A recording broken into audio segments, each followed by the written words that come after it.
Assalamualaikum warahmatullahi wabarakatuh.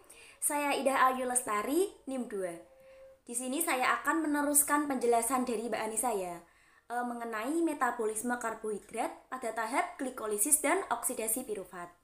Nah, apa sih glikolisis itu?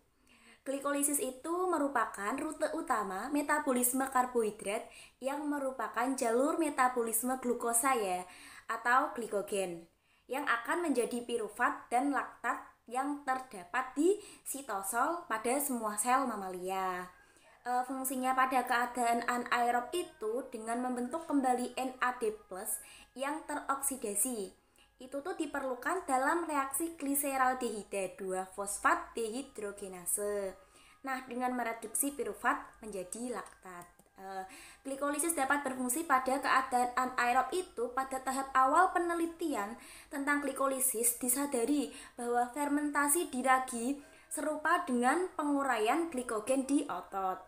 Nah, diketahui pula bahwa jika suatu otot itu berkontraksi dalam medium anaerob, yaitu medium dengan oksigen yang telah dikeluarkan, glikogen itu akan lenyap dan akan muncullah laktat. Nah, jika oksigen itu dimasukkan, terjadi pemulihan aerob dan laktat itu tidak akan diproduksi lagi. Namun, jika kontraksi berlangsung dalam kondisi aerob itu penimbunan laktat tidak terjadi dan pirufat itu merupakan produk akhir utama dari glikolisis. Nah, kemudian nanti itu pirufat akan dioksidasi lebih lanjut sehingga menjadi CO2 dan air. Oke, di sini terdapat gambar pada glikolisis yang berfungsi pada keadaan anaerob. Nah, di sini bisa diperhatikan gambarnya ya. Gambar ini menjelaskan mengenai ringkasan glikolisis. Untuk yang ada tanda mennya ini, yang ini sama yang ini, itu artinya dihambat oleh keadaan anaerob atau ketiadaan mitokondria yang mengandung enzim-enzim respirasi kunci mis pada eritrosit. Nah, selanjutnya itu juga terdapat tabel pembentukan ATP dalam katabolisme glukosa. Bisa dilihat dan diperhatikan tabelnya di situ terdapat jalur glikolisis dan siklus asam sitrat. Contohnya itu pada jalur glikolisis itu reaksi yang dikatalis oleh gliseraldehida 3-fosfat dehidrogenase. Untuk metode pembentukan ATP-nya itu oksidasi 2-NADH di rantai respiratorik dan menghasilkan ATP per mol glukosa itu 5 Bisa diperhatikan sampai akhir. Nah, pada tabel tersebut itu mengisyaratkan bahwa NADH yang terbentuk dalam glikolisis diangkut ke mitokondria oleh pengangkut malat. Nah, jika pengangkut gliserofosfat digunakan, berarti hanya 1,5 ATP yang terbentuk per mol NADH. Untuk selanjutnya yaitu reaksi-reaksi glikolisis yang merupakan jalur utama pemakaian glukosa. Nah, untuk persamaan keseluruhan glikolisis dari glukosa menjadi laktat itu adalah glukosa plus 2 ADP plus 2 PI menjadi 2 laktat plus 2 ATP plus 2 H2O. Nah, di sini sudah tertera untuk semua enzim glikolisis ditemukan di sitosol. Glukosa memasuki glikolisis itu melalui fosforilasi menjadi glukosa 6-fosfat yang dikatalis oleh heksokinase dengan menggunakan ATP sebagai donor fosfat dalam kondisi fisiologisnya itu fosforilasi glukosa menjadi glukosa 6-fosfat dapat dianggap bersifat irreversibel. Sedangkan heksokinase itu dihambat secara allosterik oleh produknya yaitu glukosa 6-fosfat. Lalu dalam jaringan selain hati dan sel pulau beta pankreas itu terdapat ketersediaan glukosa untuk glikolisis atau sintesisi glikogen di otot dan lipogenesis di jaringan adipose. Itu tuh dikontrol oleh transport ke dalam sel yang selanjutnya diatur oleh insulin. Heksokinase memiliki afinitas tinggi dengan Km yang rendah. untuk glukosa. Dan di hati dalam kondisi normal, enzim ini mengalami saturasi sehingga bekerja dengan kecepatan tetap untuk menghasilkan glukosa 6-fosfat untuk memenuhi kebutuhan hati. Selanjutnya, di sini sudah tertera ya gambar-gambar dari reaksi-reaksi glikolisis yang merupakan jalur utama pemakaian glukosa. Gambar ini tuh menjelaskan mengenai jalur glikolisis. Untuk yang karbon 1-3 fruktosa bisfosfat ini membentuk dihidroksiaseton fosfat. Sedangkan karbon yang 4-6 itu membentuk gliseraldehida 3 fosfat. Sel hati itu juga mengandung suatu isoenzim heksokinase ya, glukokinase yang memiliki Km yang jauh lebih tinggi daripada konsentrasi glukosa intrasel normal. Lalu fungsi dari glukokinase di hati itu untuk mengeluarkan glukosa dari darah setelah makan sehingga mengatur konsentrasi dari glukosa yang tersedia untuk jaringan perifer. Sedangkan untuk fungsi glukokinase menghasilkan glukosa 6-fosfat yang melebihi kebutuhan untuk glikolisis yang digunakan untuk sintesis glikogen dan lipogenesis. Glukokinase itu juga terdapat dalam sel pulau beta pankreas ya, tempat enzim yang berfungsi untuk mendeteksi konsentrasi tinggi dari glukosa. Karena lebih banyak glukosa terfosforilasi oleh glukokinase, maka akan terjadi peningkatan glikolisis. Peningkatan tersebut itu akan menyebabkan peningkatan pembentukan dari ATP. Hal tersebut menyebabkan penutupan dari saluran ATP potasium dan menyebabkan depolarisasi membran dan pembukaan dari saluran kalsium voltage gate atau voltage gate. Arus dihasilkan dari ion kalsium yang menyebabkan fusi pada granula, sekresi insulin dengan membran sel dan pelepasan dari insulin gitu ya. Untuk glukosa 6-fosfat itu merupakan suatu senyawa penting yang berada di pertemuan beberapa jalur metabolik, diantaranya ada glikolisis, gluconeogenesis, jalur pentose fosfat, dan glikogenesis serta glikogenolisis. Pada glikolisis, senyawa ini diubah menjadi fruktosa 6-fosfat ya oleh fosfoheksosa isomerase yang melibatkan suatu isomerisasi aldosa dan ketosa. Reaksi ini diikuti oleh fosforilasi lain yang dikatalis oleh enzim fosfofruktokinase atau fosfofruktokinase 1 ya, untuk membentuk fruktosa 1,6 bisfosfat. Reaksi fosfofruktokinase secara fungsional itu dapat dianggap irreversibel dalam kondisi fisiologis ya. Fosfofruktokinase adalah kedua diinduksi dan diatur secara allosterik dan memiliki peran yang sangat besar ya dalam mengatur laju glikolisis. Itu untuk fosfofruktokinase. Sedangkan fruktosa 1,6 bisfosfat dibaca oleh aldolase atau fruktosa 1,6 bisfosfat aldolase yang menjadi 2 triosa fosfat, gliseraldehida 3 fosfat, dan hidroksiaseton fosfat yang terkonversi oleh enzim fosfotriosa isomerase. Glikolisis itu nanti akan berlanjut dengan oksidasi gliseraldehida 3 fosfat menjadi 1,3 bisfosfogliserat. Enzim yang mengatalisis reaksi oksidasi ini yaitu ada gliseraldehida 3 fosfat dehidrogenase yang bersifat dependen NAD. Selanjutnya secara struktural enzim ini itu terdiri dari 4 polipeptida identik atau monomer yang membentuk suatu tetramer. Selanjutnya 4 gugus SH itu terdapat pada masing-masing polipeptida dan berasal dari residu sistein di dalam rantai polipeptida. Salah satu gugus SH itu terdapat di tempat bagian aktif dari enzim ya. Di sini tertera gambar yang menjelaskan tentang mekanisme oksidasi gliseraldehida 3 fosfat atau enzim gliseraldehida 3 fosfat dehidrogenase. Enzim ini dihambat oleh racun SH iodoasetat yang karenanya mampu menghambat glikolisis ya. Nah, NADH yang diproduksi pada enzim tidak berikatan pada enzim sekuat ikatan NAD+. Jadi, NAD mudah digeser oleh molekul lain NAD+. Zat yang pada awalnya berikatan dengan gugus SH itu akan membentuk suatu tiohemiacetal yang dioksidasi menjadi suatu ester tiol. Selanjutnya, hidrogen yang dikeluarkan dalam oksidasi ini dipindahkan ke NAD+. Nah, ester tiol kemudian mengalami fosforolisis.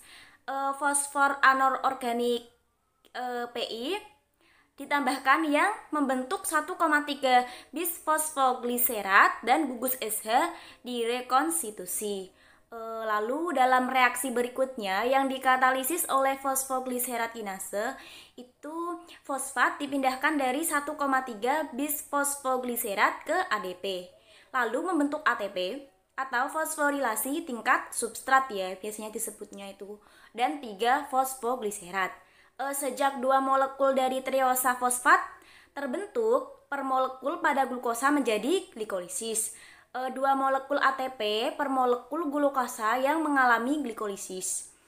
Toksisitas arsen terjadi karena kompetisi arsenat dengan fosfat anorganik dalam reaksi di atas itu menghasilkan 1 arseno 3 fosfogliserat yang mengalami hidrolisis spontan menjadi 3 fosfogliserat tanpa membentuk ATP ya. Selanjutnya 3 fosfogliserat ini mengalami isomerisasi menjadi 2 fosfogliserat oleh fosfogliserat mutase. Besar kemungkinannya ya bahwa 2,3 bisfosfogliserat ini atau difosfogliserat DPG merupakan zat perantara dalam reaksi ini. Untuk langkah berikutnya dikatalisis oleh enolase dan melibatkan suatu dehidrasi yang membentuk fosfoenol pirufat ya. Untuk enolase dihambat oleh fluorida dan jika pengambilan sampel darah untuk mengukur glukosa dilakukan, tabung penampung darah tersebut diisi oleh fluorida untuk mengambat glikolisis ya. Enolase juga tergantung pada kehadiran dari ion antara Mg2+ atau Mn2+. Fosfat pada fosfoenol pirufat dipindahkan ke ADP oleh pirufat kinase untuk membentuk 2 molekul ATP per 1 molekul glukosa yang telah dioksidasi ya. Selanjutnya, reaksi pirufat kinase irreversibel dalam kondisi fisiologis. Sebagian disebabkan oleh terjadinya perubahan energi bebas yang besar dan sebagian disebabkan oleh enol pirufat yang merupakan produk langsung dari reaksi katalis enzim. Produk ini mengalami isomerisasi spontan menjadi pirufat. Oleh karena itu, produk hasil reaksi tersebut tidak dapat mengalami reaksi reverse. Dalam keadaan redoks, jaringan kini menentukan jalur mana dari 2 jalur yang telah diikuti ya. Pada kondisi anaerob itu NADH tidak dapat direoksidasi melalui rantai respiratorik dan pirufat direduksi oleh NADH menjadi laktat yang dikatalisis oleh laktat dehidrogenase. Nah, hal ini memungkinkan oksidasi dari NADH memungkinkan molekul lain pada glukosa untuk menjalani glikolisis ya. Pada keadaan aerob, pirufat diserap ke dalam mitokondria dan setelah menjalani dekarboksilasi oksidatif menjadi asetil-CoA. Seperti itu ya. Untuk selanjutnya akan dioksidasi menjadi CO2 oleh siklus asam sitrat. Ekuivalen produksi dari NADH yang dibentuk dalam glikolisis diserap ke dalam mitokondria untuk dioksidasi melalui salah satu dari 2 pembawa yang dijelaskan tadi. Selanjutnya, jaringan yang berfungsi dalam kondisi hipoksik menghasilkan laktat ya. Hal itu tuh berlaku untuk otot rangka, terutama serabut putih dengan kecepatan kerja dan karenanya kebutuhannya akan ATP yang dapat melebihi kecepatan penyerapan dan pemakaian oksigen ya. Glikolisis di eritrosit itu selalu berakhir dalam bentuk laktat karena reaksi-reaksi selanjutnya pada oksidasi pirufat berlangsung di mitokondria dan eritrosit tidak memiliki mitokondria. Jaringan lain yang secara normal memperoleh sebagian besar energinya dari glikolisis dan menghasilkan laktat, antara lain itu ada otak, saluran cerna, medula ginjal, retina, dan kulit. Untuk selanjutnya, produksi laktat juga meningkat pada shock septic. Selain itu, banyak kanker juga menghasilkan laktat ya. Seperti hati, ginjal, dan jantung biasanya menyerap laktat dan mengoksidasinya. Akan tetapi, menghasilkannya pada kondisi hipoksit ya. Saat produksi laktat tinggi, misalnya pada olahraga berat, shock septic, dan kakeksia kanker, sebagian besar laktat itu akan digunakan hati untuk gluconeogenesis, sehingga meningkatkan laju metabolik untuk menghasilkan ATP dan GTP yang dibutuhkan. Peningkatan konsumsi oksigen akibat peningkatan oksidasi bahan bakar metabolik untuk menghasilkan ATP dan GTP yang dibutuhkan gluconeogenesis dianggap sebagai hutang oksigen setelah olahraga berat. Seperti itu ya. Pada kondisi yang sama, laktat itu dapat dibentuk di sitosol, tetapi kemudian masuk ke dalam mitokondria untuk dioksidasi menjadi pirufat untuk metabolisme maju ya. Jalur ini menjadi jalur pemindahan ekuivalen produksi dari sitosol ke mitokondria untuk rantai transport elektron selain pengangkut bolak-balik gliserofosfat dan malat. Glikolisis diatur pada 3 tahap dan melibatkan reaksi tidak setimbang. Meskipun kebanyakan reaksi glikolisis bersifat reversibel, 3 reaksi jelas bersifat eksergonik dan karena itu harus dianggap irreversibel secara fisiologis ya. Ketiga reaksi tersebut yang dikatalisis oleh heksokinase dan glukokinase, fosfofruktokinase dan pirufat kinase merupakan tempat-tempat utama pengendalian glikolisis ya. Untuk fosfofruktokinase secara signifikan dihambat oleh ATP dalam konsentrasi intrasel normal. Hambatan ini dapat cepat dihilangkan oleh 5-AMP yang terbentuk sewaktu ADP mulai menumpuk, yang memberi sinyal akan perlunya peningkatan laju dari glikolisis. Sel-sel yang mampu melakukan gluconeogenesis memiliki enzim-enzim yang berbeda yang mengatalisis reaksi untuk membalikkan tahap-tahap irreversibel, seperti glukosa 6 fosfatase, fruktosa 1,6 bis fosfatase, dan untuk membalikkan reaksi pirufat kinase, pirufat karboksilase, dan fosfenol pirufat karboksikinase. Peraturan resiprokal dari fosfofruktokinase di glikolisis itu dan fruktosa 1,6 bis fosfatase di gluconeogenesis. Fruktosa masuk ke jalur glikolisis melalui fosforilasi menjadi fruktosa 1 fosfat. Selanjutnya itu tidak melalui tahap-tahap regulatorik utama ya, sehingga dihasilkan lebih banyak pirufat dan asetil-CoA daripada yang dibutuhkan untuk membentuk ATP di hati dan jaringan adiposa.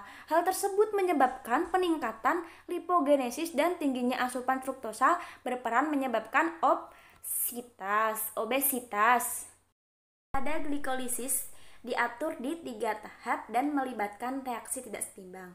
Nah, di eritosit tahap pertama glikolisis untuk membentuk ATP dapat dipintas. Ini ya gambarnya bisa diperhatikan, di sini tertera gambarnya. Gambar ini pada jalur 2,3 bis fosfogliserat di eritosit. Bisa diperhatikan. Di eritosit, reaksi yang dikatalisis ini oleh fosfogliserat kinase dapat dipintas dalam batas tertentu oleh reaksi bisfosfogliserat mutase yang mengatalisis perubahan 1,3 bis fosfogliserat menjadi 2,3 bis fosfogliserat dan diikuti oleh hidrolisis menjadi 3 fosfogliserat dan yang dikatalisis oleh 2,3 bis fosfogliserat fosfatase.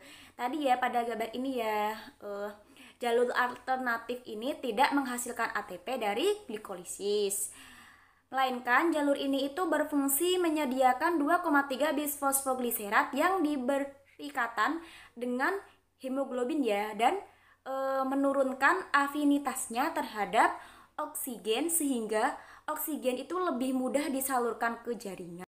Untuk oksidasi pirufat menjadi asetil-CoA merupakan rute irreversibel dari glikolisis ke siklus asam sitrat. Nah, ini ada gambarnya ya, sudah tertera gambar. Gambar tersebut itu menjelaskan mengenai dekarboksilasi oksidatif pirufat oleh kompleks pirufat dehidrogenase. Nah, Asam lipoat tergabung oleh suatu ikatan amida dengan residu lisin komponen transasetilase kompleks enzim.